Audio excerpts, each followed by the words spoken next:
Hi ladies, this is lesson 4.3. It's solving quadratic equations by factoring.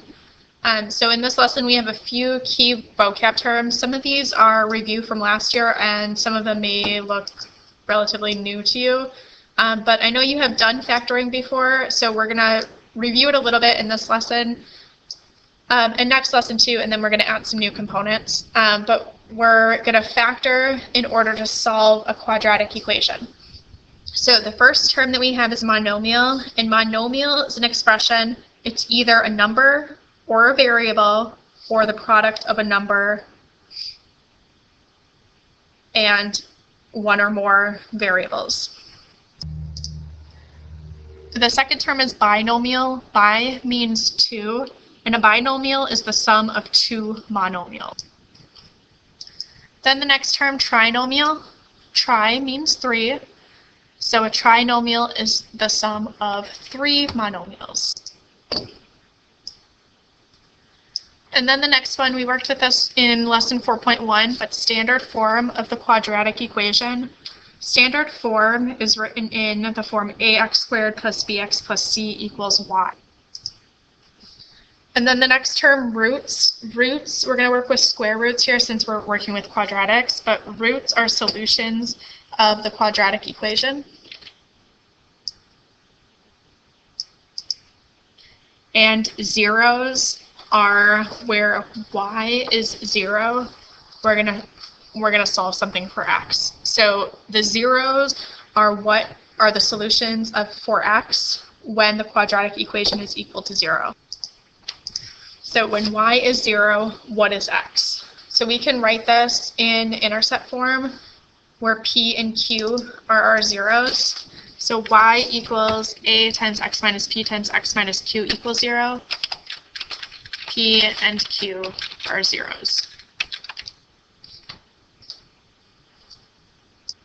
And the last term is factoring. And factoring, all we're doing is just rearranging multiplication within the quadratic function. So with factoring, we're going to use trial and error to start.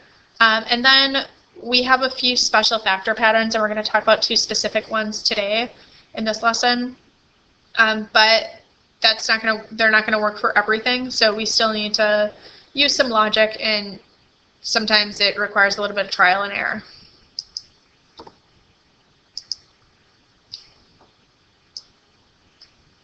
Okay, so our first goal, factoring a trinomial. So we're going to come up with a couple general rules for factoring.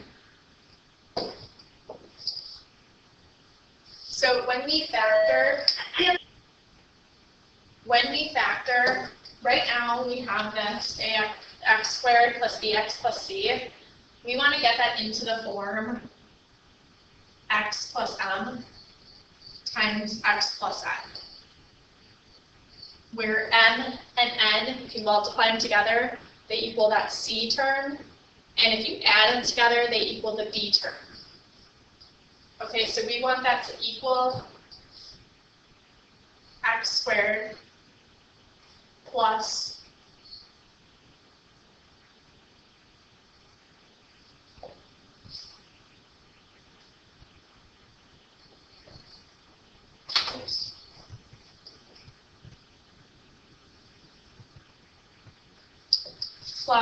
m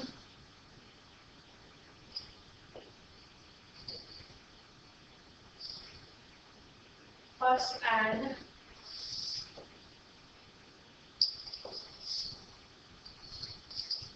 times x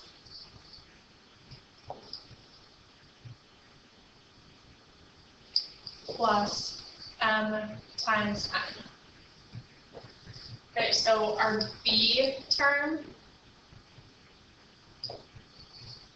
has to equal m plus n, and our c term has to equal m times n. So c is the product of m and n, and b is the sum of m and n. So let's look at, first, we're always going to identify our variables, so b and c. So let's look at our trinomial, and let's identify b. B equals -2. And C equals -48. So we want to find two numbers that when you multiply them together, they equal -48. And when you add them together, they equal -2. So we could do like 16 and 3. That's if we multiply -16 times 3, that's -48. But if we add them together, we do not get -2. So we're going to use a little bit of logical thinking here, and sometimes it might require a little bit of trial and error. But the two numbers that we're going to use here are -8 and 6.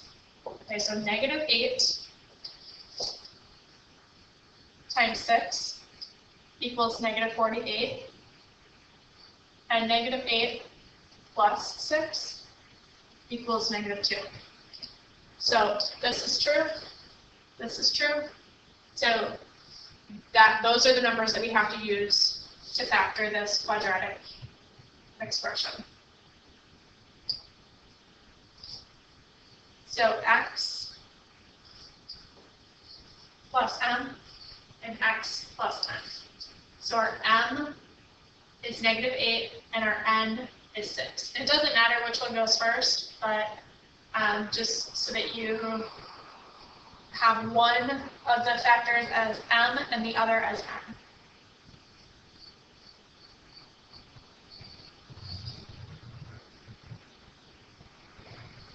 All right, and then that's our answer. So when it says factor, you want to get it in this x plus n times x plus n form. Okay, now let's try the second one. So first, let's identify our b and our c. Our b is -9, our c is 14. So what numbers, when multiplied together, equal 14, that when you add them together, they equal -9? Well, we can try two negative numbers, or we can try two positive numbers. We're not going to get any positive numbers that add up to a negative number, so we're going to try two negative numbers, -2 and -7.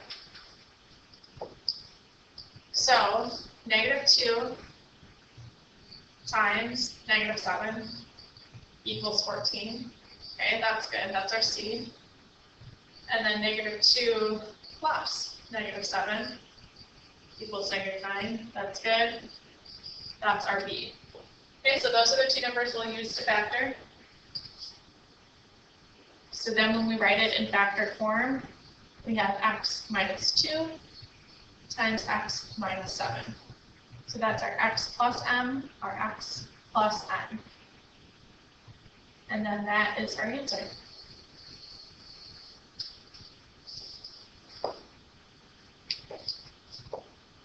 All right, now you probably have used FOIL before. FOIL is an acronym. It means it's getting from factored form back into standard form. So it's the first times the first, then the two outer terms, then the two inner terms, and then the last terms. So if we want to use FOIL here, we're going to take the first times the first, which gives us 4x squared, and then the two outer terms, and then the two inner terms, and then the last terms. Okay, now always simplify. So this is 4x squared plus 6x minus 6x is 0, minus 9. Right, so here we don't have a middle term, but we do have a special factoring pattern that goes along with this. So if you look at this, it's 2x minus 3 times 2x plus 3. And when we have it in standard form, our A term is 4 and our C term is 9. Both of those are perfect squares. So we have this the difference of two squares, where A is a perfect square, and then you have another perfect square at the very end, and you only have two terms, so this is a monomial.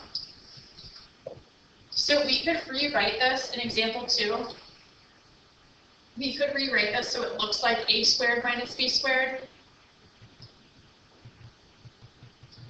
So this is 4x squared. 16x squared is the same as 4x squared. And negative 225 is the same as 15 squared.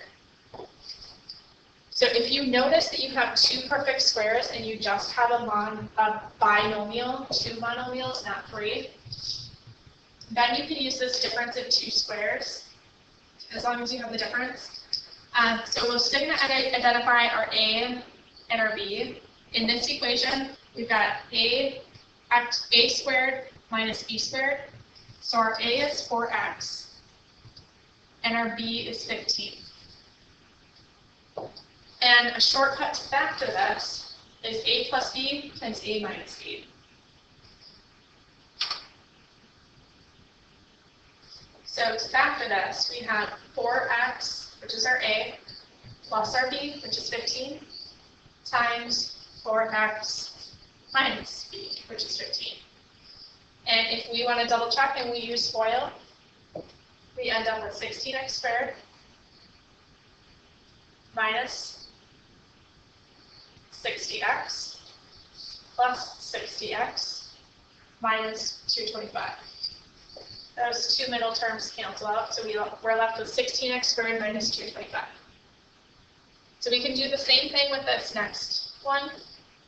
First step, identify your A, identify your B, so that you can get it into this A squared minus B squared form.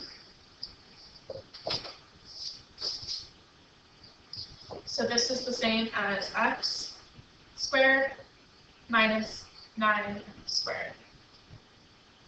Okay, so our A is x, and our B is 9.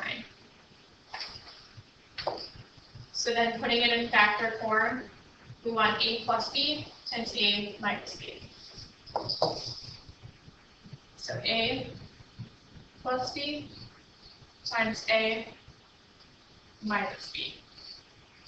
And then again, if we factor this out, just to double check our work, we get x squared minus 9x plus 9x minus 81. And the 9x and the negative 9x cancel out. All right, now let's go back to using FOIL, and let's look at 2x plus 3 squared.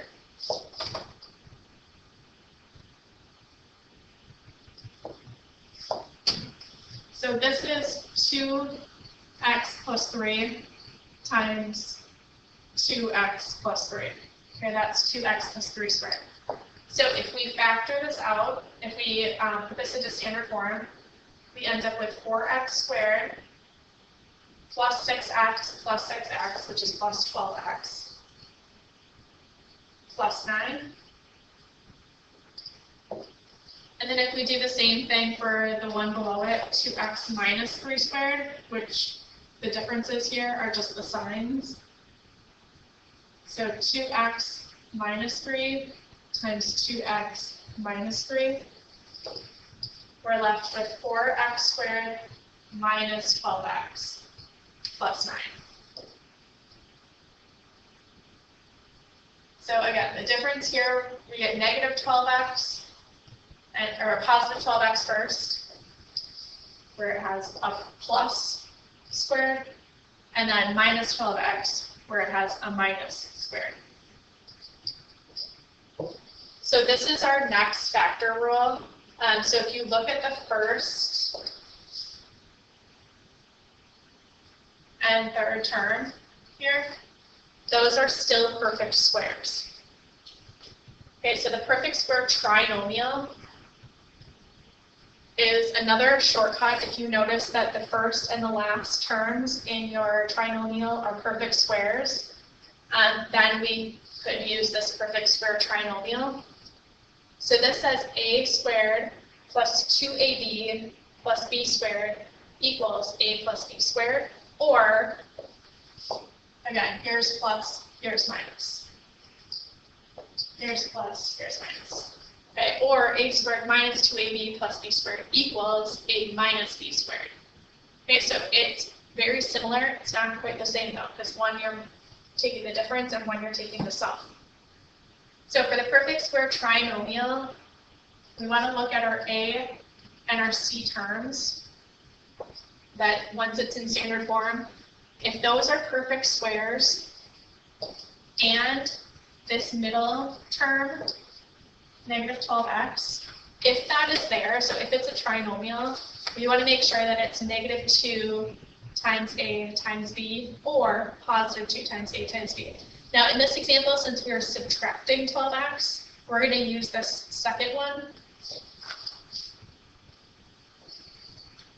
We're going to use this one because our middle term is subtracted as opposed to being added. Okay, so again, we still want to identify, we're looking for an a, and we're looking for a b. So we still want to identify those terms. Okay, so this is 2x squared, and this is 3 squared. Okay, so our a is 2x, and our b is 3. So this middle term should be negative 2 times a times b. Negative 2 times a times b. So negative 2 times 2x is negative 4x times 3 is negative 12x. Okay, so since that's true, we can use this perfect square trinomial shortcut. And again, the more you practice with this, the faster this will come. It won't take this long on your own to go through every homework if you keep practicing. So practice a lot, and you'll get more efficient. Okay, so once we have our a and our b, and we know that the middle term is negative 2 times a times b, we can put it into factored form, which is a minus b. So our a is 2x, our b is 3. So 2x minus 3 squared is the factored form of this trinomial. Now you can do the same thing and do this on your own, and pause the video while you work and unpause for the solution. Okay, so our first step is to identify our a and our b. So 9x squared is 3x squared, 16 is 4 squared, and our middle term should be 2 times a times b, which it is. So then lastly, we just put it into factored form, which is a plus b squared, which is 3x plus 4 quantity squared.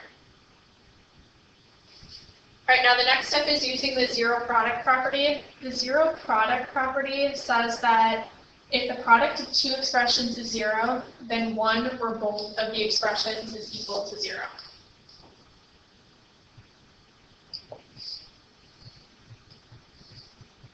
Okay, so this is saying that 0 times any number is 0, and if you have any two numbers multiplied together that equals 0, then either x has to be 0 or y has to be 0. They could both be 0, but one of them has to be 0 in order for the whole thing to be 0. So this should say a b equals 0, either a equals 0 or b equals 0. So if x plus 5 times x plus 2 equals 0, then x plus 5 equals 0, or x plus 2 equals 0. So x has to either equal negative 5, or x could equal negative 2. So we're going to use that for this next, these next couple problems in order to actually solve the quadratic equation. So the first step is to set the quadratic equation equal to 0. Set it equal to 0 first, then you can factor the equation. Okay, then we're going to use the zero product property.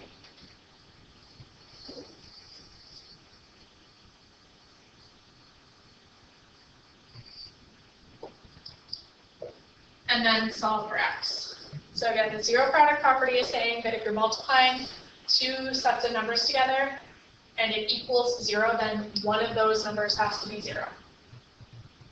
All right, so this next example, x squared plus 15x plus 26, it's already set equal to 0. And we want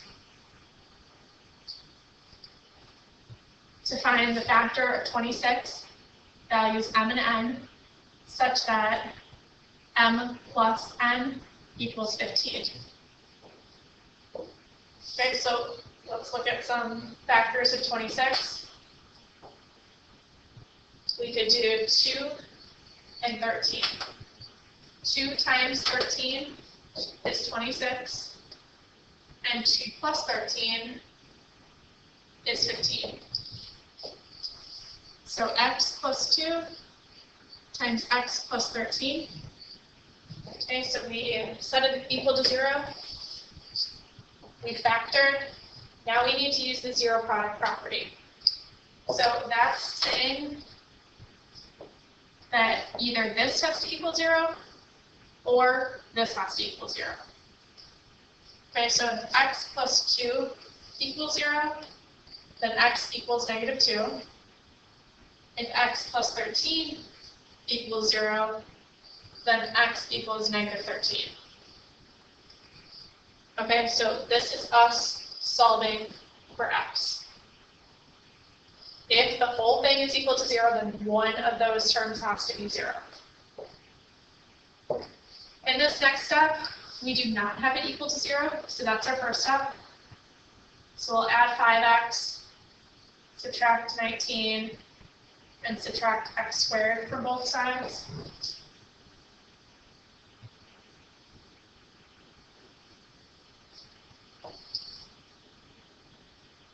Okay, and we're left with x squared plus 6x minus 16 equals 0. Our next step is to factor.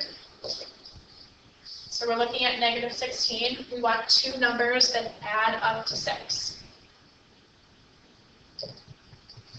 So negative 2 and 8. Negative 2 times 8 is negative 16. Negative 2 plus 8 is 6. Okay, so x minus 2 and x plus 8, that's our factor. That's factor form. So now, what could x be in order for this to equal 0?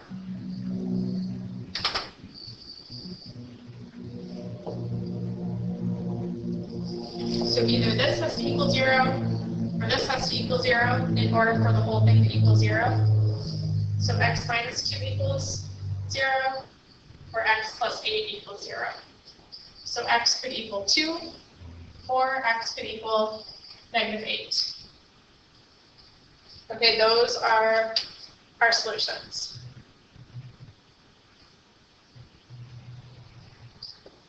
Okay, so next we're finding the zeros. So find the zeros of y equals x squared plus 4x plus 3. First, we want to set it equal to 0. So 0, what is x when y is 0? So 0 equals x squared plus 4x plus 3. Next, we're going to factor.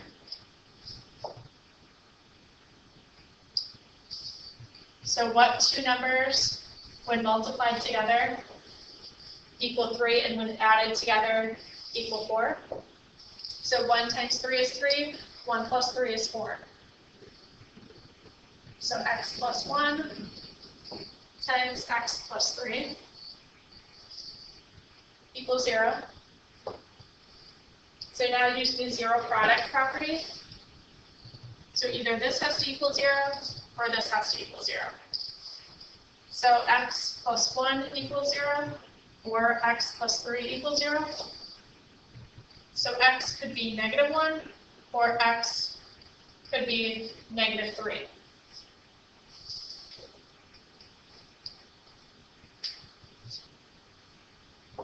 All right, and then there's this last example that is not actually on your note sheet, but it's finding the area of a rectangle.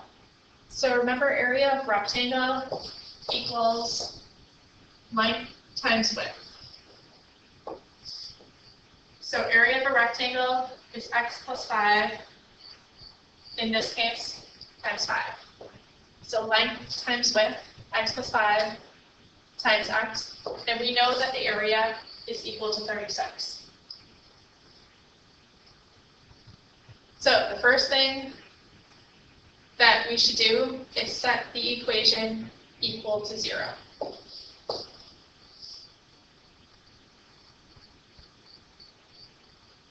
Oops.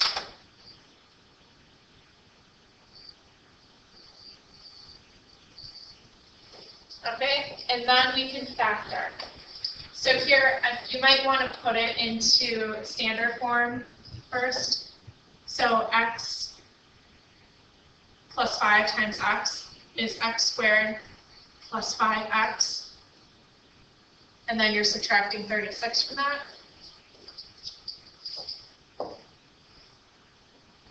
Okay, and now your next step is to look for the factors of -36 that when added together equal 5.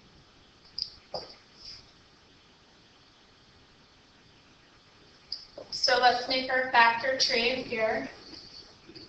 -36, so we're looking for a positive number and a negative number, and the positive number should be 5 units larger than the negative number.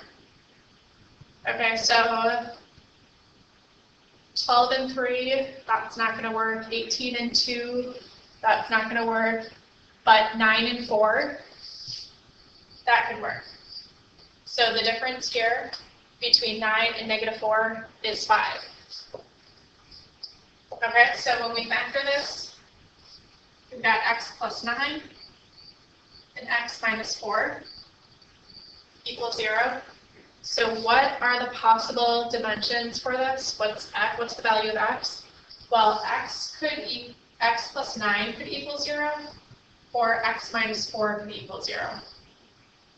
Okay, so this would give us an x value of -9, and this would give you an x value of +4. Now let's think about this for a second, because we cannot have a side that's negative units long. Our x could be negative, but since this side is negative, this would be -9,